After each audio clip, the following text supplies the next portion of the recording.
Welcome to Colney Talk Podcast.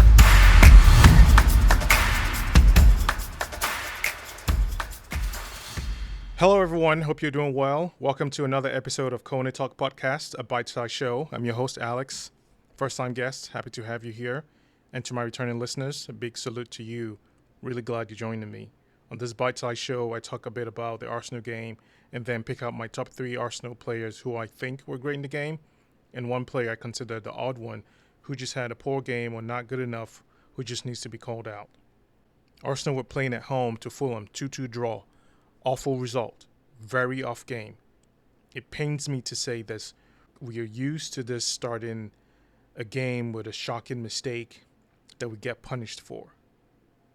And our response was good, but not enough authority to take the game in critical moments that didn't have to come from minutes of urgency.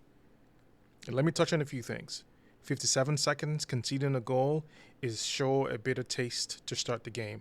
I can go as far as saying there has not been another team that has conceded a goal embarrassingly early in the Premier League from last season till now.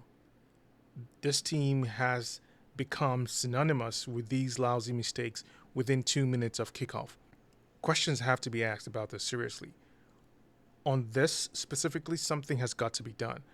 I mean, we have been talking about these kinds of situations from last season, and this is showing itself up again in just the second game of the season. It has to really be rooted out. Something has got to change. I have no doubt they work on so many defensive scenarios and set pieces. This is outside of player personnel, who is benched, who isn't in the right role. Defensive tightness needs to go up, but there is something that just needs to be purged, because this mistake, specifically when it comes to kickoff, can really make any other team or any team in general just really scrap their game plan to begin with. And this is just 2 minutes in the kickoff. And for Arsenal, we've done this 4 or 5 too many times, and it just shouldn't be a conversation at all anymore. That was just the start of Arsenal playing with so much stiffness following that costly error. I'm not talking about dribbling our way through to score, but connecting with Trossard and Havertz a lot when we got into tight pockets. Possession be damned. We had to break defensive high line by Fulham and show our aggressiveness within the box in the first half. We did do good things. We had several responses. Our aggressiveness in different areas were well recognized. The most where it counts is within the opponent's boxes. The places where we know we have these dangerous players needs to continue and consistently be within that box. Every other thing we don't talk about, because we've moved up the level, the quality, everything about this team up to that very point. So when we talk about aggressiveness, it shouldn't be anything else except putting so much goals as much as possible in the back of the net. When we say, oh, we should have scored 5 or 6 goals, let it at least be 4 goals, and then we say we missed and we should have scored 5 or 6 goals. It was not wishful thinking, because we had players to do it. We had Eddie and we had Vieira, and they're very good examples on that. We spent all of the first half looking for an equalizer, a number of good crosses in the box, and no one on the other end to receive it. Fulham, on the other hand, when they had the ball, they had very good attempts on scoring, and they were much quicker in transition than Arsenal with our slow cooking in the way we were moving the ball. There is nothing to knock about that, but it was just such a stark contrast. Havertz and Saka had missed opportunities. Offside goal cancelled. Arsenal looked quite dangerous, but woefully lacking in our finishing instinct. It just was our problem. The home crowd kept the energy, really kept it up. It was so encouraging to see, and just an amazing thing that we get to enjoy from the screens for these Emirates experience, and how these fans continue to make everyone feel connected. I wouldn't expect anything less. And, such an amazing 12th man supporting the team, and it's definitely worth recognizing. But we just needed to put up a score. That was the best response to correcting the mistakes. And so as the game kept on, I wasn't panicking. Nevertheless, I was worried about the threats, which were not significant enough to feel in like a series of shots causing Fulham's Leno problems. It wasn't just happening. We had so many things that we were doing, moving the ball along, but just didn't really get to the point where they really were paying attention of how many shots that we were trying to get to them. Arsenal had been restricted to do certain things, which I'll give Fulham credit for, but I don't think we had a problem with the players on the field breaking through. But I would assume Arteta was not comfortable with how the game was going. All the good play just didn't produce anything worthy of a goal till it was halftime. So, second half, good response. Sobin Trossard for Eddie. We just needed some ruthlessness in the box, and that, changed things up a bit. Unfortunately, the response wasn't showing well enough. I was expecting a goal just around the block of the 60 minutes time of the game, but that hadn't happened. So we needed a little bit more change. So in comes Zinchenko and Vieira, and we look completely different. A burst of fluid movements and line-breaking passes. That led to our first break, penalty, and boom, Saka puts us in business. Well done. Finally, the game turned around. The crowd roar was just unmatched. We knew the waves of shots were coming, and all that big, imposing feeling and threat will really show itself. And sure enough, Eddie gave us the lead with a nice cross from Vieira. So that was 2-1.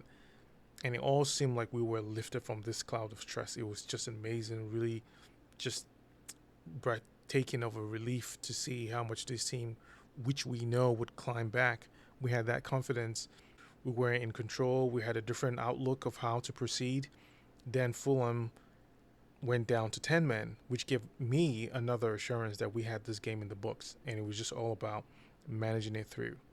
A gifted loss ball by Zinchenko, and then Fulham's corner silenced the crowd when they scored the second goal. I just couldn't believe it. I was just deflated as anyone else. That was very frustrating.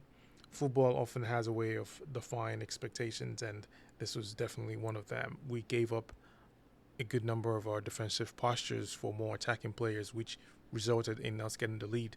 That's never going to be a thing to question, but at least protecting that lead, everyone has to just be on that A game. But that was just our unfortunate circumstance. Despite the Gunners' numerical advantage, Arsenal struggled to find the breakthrough. Fulham's defense dug deep, and the final minutes, it was just our best chance in the dying minute, which Kivior had an open tap in, but it just didn't really sit right. So, that was just it. The frustration grew with each block and cleared shots, each missed opportunity. The team, they kept fighting, and that was it. The final whistle sounded, and the scoreline was in Fulham's favor. It was a result that left the Emirates crowd disappointed, just like myself. And Arsenal players, you can see how they were visibly disheartened. The feeling of 2 points dropped at home weighted heavily on everyone's mind, and it's just something that shows that these situations, which we did turn around, we just don't let off the gas. We just make sure that we have that same feeling, like we just can't let this ever happen again. There is so much to be learned. I understand. There's so much from these players that they see this in a different way. We just continue to support them. But more importantly, this mistakes that have had its series of occurrences with this team should not have a place in the conversation at all. And with that, there is a stronger sense of ownership and accountability that needs to change swiftly, because it is just so unacceptable. So straight to my top 3 performers in the game. First on the list, Declan Rice. 70 passes in the game with 96% accuracy. Really, really a big boss in the middle, like just moving all around, cleaning off and blocking passes that are just trying to grow from the progressive side of Fulham. He was really good in so many phases. I'm sure he was the primary reason we didn't give anything away whenever we lost the ball and needed to assert ourselves from an attacking plan standpoint and then resetting into the final third. Second player, Thomas Partey. 62 passes with 92% accuracy. I was really impressed how he consistently tackled cleanly, cleared the ball, and moved up in attack to keep the rhythm alive. He kept recovering the ball and sort of serving it up to Ben White and Saka and just staying real firm in that middle. And he played really well, and he was not out of place at all. I really like that. Third and last player, Vieira. Incredible, impactful performance from him, and he gave us something we lacked in the second half. I saw him play with so much confidence and swagger. That is such a big plus. His influence gave us the lead, and he was just driving into the box with so much ease, even as compact Fulham were. And this has a lot to do with his chemistry between himself and Martinelli. And I think that he can extend that to Havertz and Trossard, which such a good plus. But for him, he just played real well. I'm sure most of us enjoyed his performance, and that was just real quality.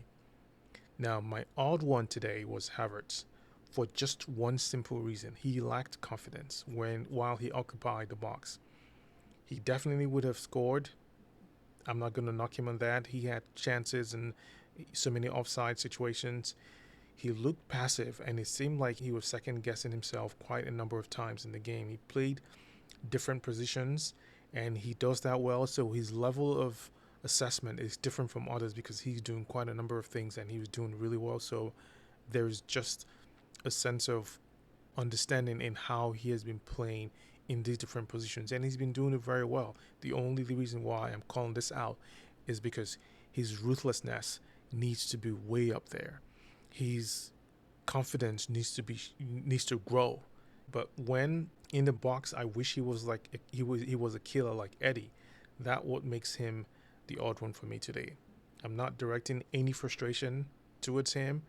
If I was going to be directing that to anyone, it would have been to Saka and Zinchenko, but I'd rather leave it on a neutral, displeased vibe, and that's it. Nothing negative to extend or create any agenda. I do not want to see these 2 minutes or less goal conceding mistakes happen again. I hope the captain and the leaders call this out. We move on. I mean, that's just what we have to do and learn from it. Interesting, though, it's good to see Eddie handed the arm badge when Odegaard was subbed. He has really stepped up in maturity, and a player that can't stay off the bench for too long. So would love to see the same for Emil and Reece as well. Okay, I'll wrap it here for this bite-sized episode. Don't forget to check out colneytalk.com for blogs and latest episodes. Until then, talk to you all later. Take care. Bye.